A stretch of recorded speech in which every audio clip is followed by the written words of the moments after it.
Disgrace star and B-star R. Kelly just pled not guilty inside a Chicago courtroom. He is back in court today after spending the weekend in a Chicago jail cell.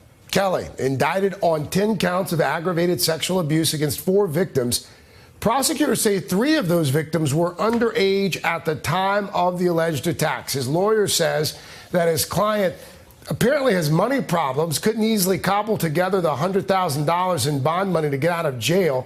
Ron Mott is inside that courthouse in Chicago. What happened there in court, Ron? And where's R. Kelly's money? Well, that's a question a lot of people are asking, Craig, because this was a mega superstar in the R&B world, and his attorney has said since he turned himself in Friday that his money has gone the way of hangers-on and mismanagement for years. He's been struggling to try to put this $100,000 together to get out of jail.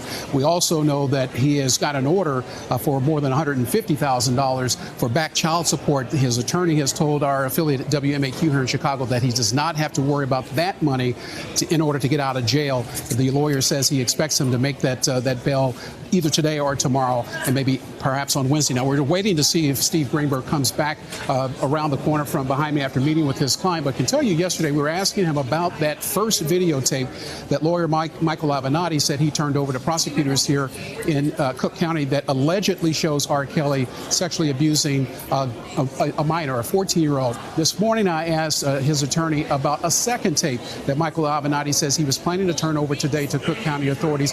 The lawyer for R. Kelly says he will not respond to Michael Avenatti. He says he only responds to law enforcement and government officials. He says he does not respond to blowhards. But this is what he said yesterday about R. Kelly's long-standing denials of these accusations that have dogged him for 20 years. Take a listen.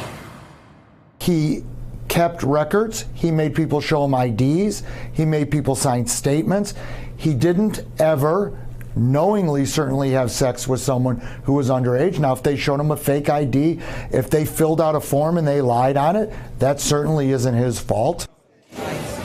Now, obviously, we'll have to ask him again if he does come down here and addresses the media before the cameras.